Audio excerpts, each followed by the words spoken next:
हाँ चलिए देखिए बच्चों, आज हम लोग का टॉपिक क्या है भैया? सांख्यिकी। क्या है? सांख्यिकी या स्टैटिस्टिक्स ना भाई। सांख्यिकी किसे कहते हैं? सांख्यिकी किसे कहते हैं? सांख्यिकी का कभी नाम सुने हो? नहीं सुने हो ना? सुने हो, क्लास 6 में। सांख्यिकी क्या है? सांख्यिकी गणित की वह शाखा है जिसमें आंकड़ों को संग्रहित करना, व्यवस्थित करने, संश्लेषित करने तथा व्याख्या करने का अध्ययन किया जाता है। अब आप लोग सोच रहे होंगे सर कि आंकड़े क्या होते हैं? तो बच्चों, तो आंकड़े को अंग्रेजी में डाटा भी कहते हैं। डाटा के बारे में जान लो। किसी व्यक्ति, वस्तु, विषय या घटना, व्यक्ति तो जानती हो ना जी, किसी व्यक्ति, वस्तु भी जानती हो, विषय भी जानते हैं, हिंदी गणित अंग्रेजी और कोई भी चीज विषय, और घटना ना, दुर्घटना जैसे एक्सीडेंट, चोरी और कई सांस्कृतिक कार्यक्रम ना जी। घटना से संबंधित कच्चे तथ्यों ना, कच्ची सूचनाओं, संख्याओं या जानकारी को एक व्यवस्थित संग्रह डाटा कहलाता है। जैसे पहले बच्चों ऐसे समझो, जैसे आपका ये स्कूल है, स्कूल में सभी बच्चे क्या हैं? भिन्न भिन्न प्रकार के बच्चे हैं, सब लोग परीक्षा दे रहे हैं। अब हम किसी बच्चे को अगर इनाम देना चाहें तो किस बच्चे को देंगे, कैसे पता करेंगे? सबकी परीक्षा लेंगे ना जी। परीक्षा लेने में सब क्या होगा? जो सबसे अच्छा मार्क्स नंबर पाया रहेगा उसको क्या किया जाएगा? इनाम दिया जाएगा।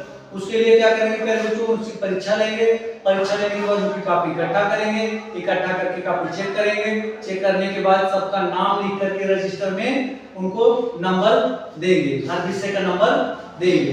तो उसमें देखेंगे जिसका सबसे अधिक नंबर है तो उसको क्या करेंगे? इनाम देंगे। तो सांख्यिकी का यही काम है। सांख्यिकी का क्या काम है? आंकड़ों को इकट्ठा करना, व्यवस्थित करना ना जी, और उसकी व्याख्या करना, संश्लेषित करना, संश्लेषित करके अच्छे को, मतलब संश्लेषित करके क्या किया जाता है?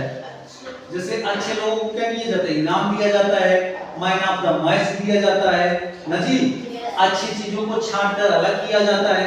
जैसे टमाटर है, गए बाजार टमाटर खरीद के आए तो टमाटर में कई प्रकार के होते हैं, पके होंगे, सड़े गले होंगे, थोड़ा सा कुछ रेड होंगे ना जी, और कुछ कच्चे होंगे। तो उनको क्या करेंगे? कुछ बड़े होंगे, छोटे होंगे, तो उनको क्या करेंगे?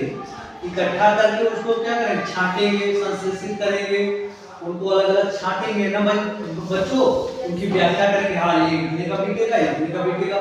नहीं तो सब टमाटर के भाव तो थोड़ा बिकेगा, कहते दुकान में ना, कहते हुए दो तो उसका दाम दूसरा रहता है, कच्चे वाले का दूसरा रहता है, थोड़ा खराब वाले का दूसरा। तो सांख्यिकी का काम हुआ कि नहीं? हाँ, सांख्यिकी छांटने गिराने का काम करता है ना जी। गणित की वह शाखा है जिसके अंतर्गत आंकड़ों को संग्रहित करना, मतलब इकट्ठा करना, व्यवस्थित करना। जैसे आप लोगों का आंकड़ा हम लोग इकट्ठा किए, परीक्षा दिए, तो उसको क्या किए?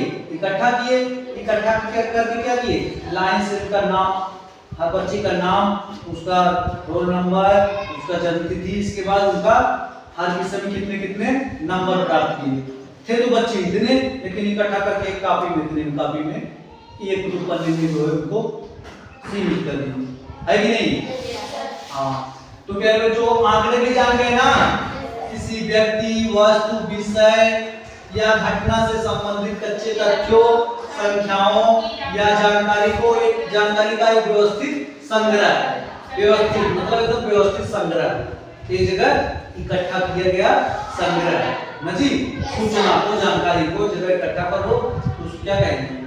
डाटा ना बच्चों। अच्छा, जैसे देखो राजनीतिक पार्टियां होती है, चुनाव होता है ना, चुनाव लड़ने के लिए आते हैं राजनीतिक पार्टियां। तो कुछ पार्टियां राजनीतिक होती हैं, कुछ गैर राजनीतिक होती है, कुछ क्षेत्रीय होती है, क्षेत्र विशेष की पार्टी होती है, कुछ लोग निर्दलीय होते हैं, किसी दल के नहीं होते, अन्य पार्टियां भी होती हैं। इनको क्या किए? पहले जो एक जगह इकट्ठा किए, अब इसमें जो है कौन कितना प्रतिशत वोट पाया, जैसे 50% पाए एक 20% पाई ऐसे ऐसे बांट देंगे तो पूरा 100% होना चाहिए ना। 50 20 70 10 10 और ये 10 ना भाई। इससे आपको पता चल जाएगा एक जगह इकट्ठा कर लेंगे तो उसको ब्योरा निकाल देंगे, आप कौन जीत गया है कि नहीं। वैसे पता करेंगे कौन जीता, नहीं तो इतना जीते हैं, इतना तहसील है, कैसे पता पाएंगे। कहीं इकट्ठा करो तब बहुत अच्छे से पता चल जाएगा।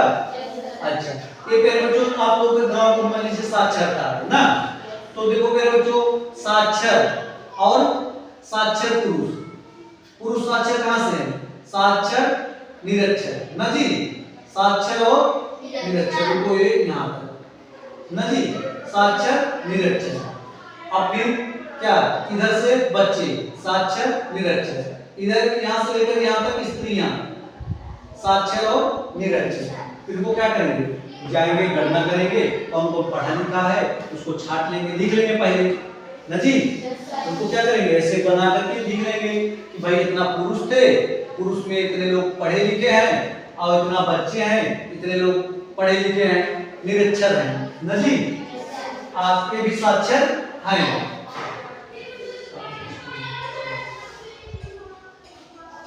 देखो ये साक्षर निरक्षर, पुरुष में साक्षर निरक्षर, बच्चों में साक्षर निरक्षर और स्त्रियों में साक्षर निरक्षर। उसको लिख लेंगे तो परसेंट निकाल लेंगे, कितने को पढ़ाने की जरूरत है, कितने को सुविधा देने की जरूरत है।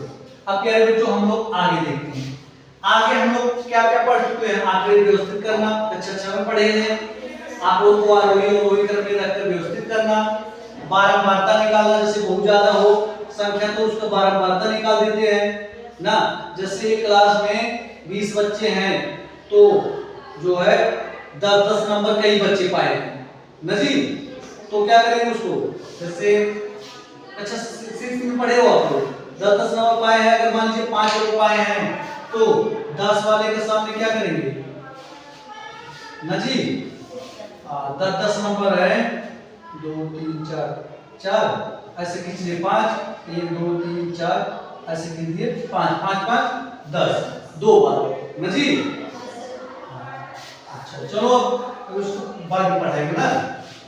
अच्छा 6 में आप लोग नहीं जानते, तुम लोग जानते हो ना। हाँ अगर तो प्यारे बच्चों आवागीति ताकतों को चित्र के रूप में निरूपित करना, पिक्टोग्राफ चित्र का आरेख बनाना, बार ग्राफ जो आयताकार संरचना बनाते थे। अच्छा आगे हम लोग पढ़ते हैं, कल जो है चर्चा कर लेंगे ना। देखो पहले बच्चों वृत्तारेख, आज क्या पढ़ेंगे, वृत्तारेख की अवधारणा समझ। वृत्तारेख क्या है, एक सब क्या है वृत्तारेख, ये सब क्या है वृत्तारेख है। इसका निरूपण केंद्रीय प्रवृत्तियां वर्गीकृत आंकड़ों का समांतर माध्य और बारंबारता ज्ञात होने पर समांतर माध्य निकालना, इस टॉपिक में हम लोग यही पढ़ेंगे। तो प्यारे बच्चों देखो एक स्कूल में एक बच्चा है, वो जो है स्कूल में 6 घंटे बिताता है, 3 घंटे घर पर काम करता है, 3 घंटे पढ़ाई लिखाई करता है, 4 घंटे मनोरंजन का काम करता है और 8 घंटे सोता है। पूरा क्या घंटे हुआ, 8 6 14 3 17 3 20 4 24 घंटा ना प्यारे बच्चों। अच्छा ये 24 घंटा अपना क्या कैसे बिता रहा है, इसको पिक्टोग्राफ, इसको क्या करेंगे, इसको पाई ग्राफ पाई चार्ट पे हम लोग दर्शा देंगे ना जी। अभी आप लोग देखिए कितना इंपॉर्टेंट हो रहा है कि गणित इसमें जो है हल करेंगे। देखो थोड़ा सा जान लो प्यारे बच्चों, संपूर्ण वृत्त को त्रिज्यखंडों में विभाजित करते हैं। ये वृत्त है 1 2 3 4 5, 5 क्या है त्रिज्यखंड है, 5 क्या है त्रिज्यखंड है। अब देखो प्यारे बच्चों किया जाता है प्रत्येक त्रिज्यखंड की माप, जो इसकी माप है, जिसका जितना माप है उसके द्वारा निरूपित सूचना के समानुपाती होता है ना भाई। अच्छा देखा, जो ज्यादा समय ले रहा है उतना बड़ा है, समानुपाती है ना, जितना घंटा ज्यादा घंटा है उतना बड़ा चित्र है, जितना छोटा है उतना फिर एकदम छोटा जो है, जैसे 3 घंटा इसका देखो चित्र छोटा है ना। इसका मतलब क्या है, प्रत्येक त्रिज्यखंड की माप उसके द्वारा निरूपित सूचना के समानुपाती होता है, सूचना के समानुपाती होता है। अगर सूचना कम है तो कम छोटा होगा चित्र, ना जी, त्रिज्यखंड क्या होगा? छोटा। अगर सूचना ज्यादा है ना, बड़ी सूचना है, तो उसका त्रिज्यखंड क्या होगा? बड़ा। समझ आया बच्चों? अब इसमें कोण भी होता है। क्या होता है? कोण। क्या होता है बच्चों? कोण। कोण के आधार पर भी निर्धारित करते हैं ना जी, कितने घंटा ये सोया। आगे देखते हैं। देखो मेरे बच्चों, प्रस्तुत आलेख में बच्चे द्वारा स्कूल में व्यतीत किए गए समय को त्रिज्यखंड का आनुपातिक भाग, त्रिज्यखंड का आनुपातिक भाग क्या है? कौन का? स्कूल में 6 घंटा बिता रहा है। पूरा क्या घंटा है मेरे बच्चों? 24 घंटा। 24 घंटा में 6 घंटा लगा लो, जिसे आनुपातिक भाग है स्कूल में घंटों की संख्या और पूरा संपूर्ण दिन। संपूर्ण दिन में 24 घंटा। तो मेरे बच्चों पूरा 6 घंटा क्या है? स्कूल में था 24 घंटा, इसका पूरा पूरा दिन क्या है? पूरा घंटे कितने हैं? 24। तो कहने मतलब 1/4 भाग, 1/4 भाग ये अकेले है। 1/4 भाग क्या है मेरे बच्चों? पूरे वृत्त का 1/4 भाग ये है। कितना? पूरे वृत्त का कितना है? 1/4 ना जी। कैसे बनाएंगे त्रिज्यखंड? पूरे वृत्त का 1/4। 1/4 भाग कैसे आएगा मेरे बच्चों? जैसे देखो, पूरा 360 अंश का कोण होता है ना जी। 360 का 1/4 भाग करो, कितना होगा? 4 9 36। ये क्या होगा? 90 अंश। कितने अंश का होगा? 90 अंश। एक रेखा खींच करके 90 अंश का कोण बना दो, ये वाला डिजाइन बन जाएगा, है कि नहीं? पूरा कितना है? 360 और 1/4 भाग इसका है, तो 360 के 1/4 पर 2 कितना आ जाएगा? 90। 90 अंश बना लोगे ना? आप बना लोगे। अब इसका देख लो बच्चा, सोने वाला निद्रा में व्यतीत घंटों की संख्या संपूर्ण दिन ना। ढाई वाला कैसे बनाएंगे चित्र? निद्रा में व्यतीत घंटों की संख्या और संपूर्ण दिन। निद्रा में व्यतीत घंटा कितना हो? 8 घंटा। पूरा दिन कितना हो? 24। 1/3। अब 360 के बच्चा 360 के 1/3 करा, 3 एकम 3, 3 दूनी 6। तो कितना होगी निद्रा में? 120। इक्कीस डिग्री कोण बनी 120। अब बनाइए वाला चित्र। हाँ, चित्र बनाना आसान नहीं है। आप लोग कोण बनाना जा या आता होगा। एक लाइन खुद से खींचेंगे, एक लाइन खुद से खींचेंगे, तब फिर कोण बनाएंगे। कैसे? ऐसे निकालते ना जी। इसको निकाल लो बच्चा। मनोरंजन 4 घंटा, पूरा दिन कितना? 24 घंटा। तो कितना भाग होगा? 4 एकम 4, 4 छक 24। 1/6 भाग। 1/6 भाग कितना होगा? 360 का 6 के 36 ना 60 अंश का कोण बनेगा, है कि नहीं? अब इतनी पढ़ाई तो 3 घंटा है, 3 और पूरा दिन कितना? 3 घंटे 24। 1/8 भाग है ना, तो 360 का 1/8 भाग निकाल लेंगे, है कि नहीं? जो भी हो उसको कोण बना लेंगे। कितने बच्चों समझ में आया?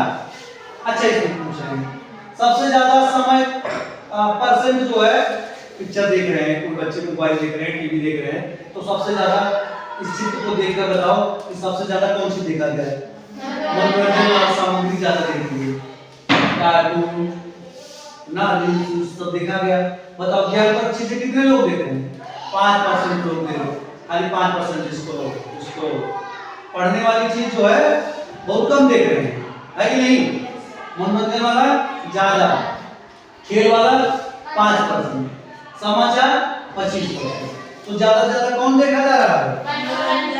मनोरंजन, फिर समाचार 25, खेल 15 और ज्ञान पर नहीं, तो ज्ञान की जरूरत नहीं है।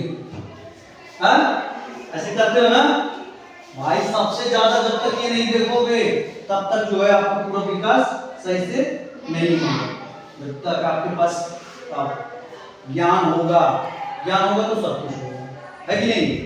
अगर आपके पास ज्ञान है तो सब आ जाएगी, मनोरंजन की सामग्री आ जाएगी, आपके पास टीवी, टेलीविजन, हर चीज सुविधाएं आ जाएगी, पैसा भी कमाओगे, आराम से देखो। लेकिन लोग क्या करते हैं? सबसे पहले मनोरंजन ढेर देख रहे हैं, इसके बाद समाचार ना, खेल कूद वाली सामग्री 15%, जो चीज इंपॉर्टेंट होती है उसको कम देख रहे हैं ना, है कि नहीं? हाँ, तो भाई आप लोग ज्ञान पर चीजें देखा करो।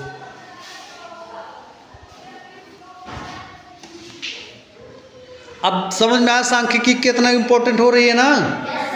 हाँ, दूर दूर फेंके गए आंकड़ों को एक जगह इकट्ठा कर लिया जा रहा है। और वहाँ से निर्धारित किया जा रहा है कौन कितना अच्छा है ना।